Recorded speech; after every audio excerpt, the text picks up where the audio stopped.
महाराष्ट्र विधानसभा चुनाव में महायुति की जीत के बाद जब से राज्य में नई सरकार का गठन हुआ है तभी से ऐसी चर्चाएं चल रही थी कि एकनाथ शिंदे नाराज हैं।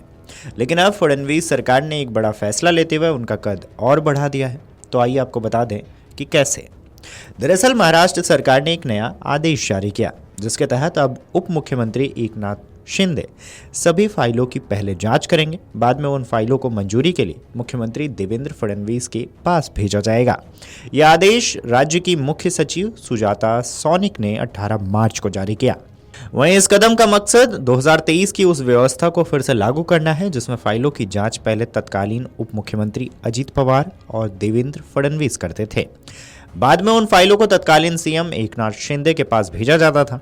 आदेश के मुताबिक 26 जुलाई 2023 से फाइलें उप मुख्यमंत्री अजित पवार से लेकर तत्कालीन उप मुख्यमंत्री फडणवीस के पास भेजी जाती थी। यह व्यवस्था तब बनी थी जब उस समय विधानसभा में विपक्ष के नेता पवार 2 जुलाई 2023 को एनसीपी के कुछ विधायकों के साथ शिंदे के नेतृत्व वाली सरकार में शामिल हो गए।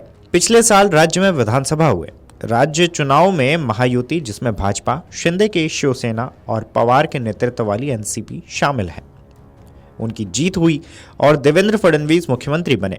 फडणवीस के सीएम बनने के बाद व्यवस्था बदल गई।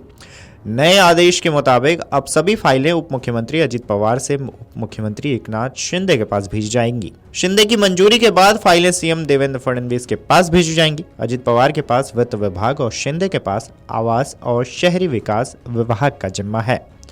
मीडिया रिपोर्ट्स के मुताबिक पहले हर फाइल अजित पवार के पास जाती थी क्योंकि वित्त मंत्रालय उनके पास था। इसके बाद फाइलें मुख्यमंत्री तक जाती थी। वहीं अब महाराष्ट्र सरकार ने एकनाथ शिंदे के कद का पूरा ख्याल रखा है और अब एक तरह से वो अब अजित पवार से सीनियर होंगे। शिवसेना के नेताओं की लगातार यह शिकायत थी कि उनके लीडर एकनाथ शिंदे को सरकारी कामकाज उतना महत्व नहीं मिल रहा है जितना उनका कद है और पार्टी की ताकत है।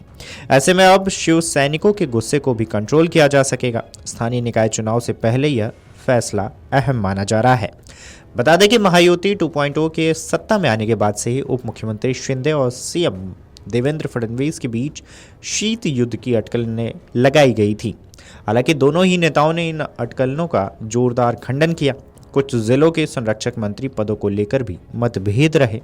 एकनाथ शिंदे की आपत्ति के बाद फडणवीस को नासिक और रायगढ़ जिलों के संरक्षक मंत्रियों की नियुक्ति पर अपना फैसला वापस लेना पड़ा। वहीं राजनीतिक जानकारों का कहना है कि यह शिंदे और अजित पवार के बीच समानता लाने का एक प्रयास है। पिछली महायुति सरकार में फाइलें उप मुख्यमंत्री के तौर पर अजित पवार और फडणवीस के पास जाती थी और फिर मुख्यमंत्री शिंदे के पास जाती थी। राजनीतिक पर्यवेक्षकों ने कहा है कि नए आदेशों के साथ शिंदे को सरकार में महत्वपूर्ण भूमिका दी जाएगी।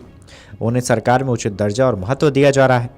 दिसंबर में महायुति के दोबारा सत्ता में आने के बाद से ही शिंदे और फडणवीस के बीच तनातनी की खबरें आ रही थीं। बता दें कि महाराष्ट्र सरकार में पिछले कई महीने से चली आ रही खींचातान अब समाप्त होती दिख रही है। महाराष्ट्र में पिछले साल एनडीए की सरकार बहुमत के साथ बनी। एकनाथ शिंदे सीएम बनना चाहते थे लेकिन बीजेपी ने महायुति से आधी सीटें जीतने पर अपने नेता देवेंद्र फडणवीस को मुख्यमंत्री बना दिया। नाराज एकनाथ शिंदे ने जब होम मिनिस्टर बनने की डिमांड की तो यह ख्वाहिश भी बीजेपी ने पूरी नहीं की। उसके बाद उनको डिप्टी सीएम बनाया गया। माना जा रहा था कि वे तभी से नाराज हैं। कभी प्रभारी तो कभी शिंदे की नाराजगी मंत्रालयों को लेकर सामने आती रही। चर्चाएं चल रही थी उनको अजित पवार से कम तवज्जो दी जा रही है, लेकिन वह अब महाराष्ट्र सरकार में उनका कद बढ़ा दिया गया है। अगर आप ये वीडियो YouTube पर देख रहे हैं तो हमारे चैनल को सब्सक्राइब कर बेल आइकन दबाएं और Facebook पर देख रहे हैं तो हमारे पेज को लाइक करें। 8 मिलियन प्लस सब्सक्राइबर, आपके इस भरोसे के लिए बहुत धन्यवाद।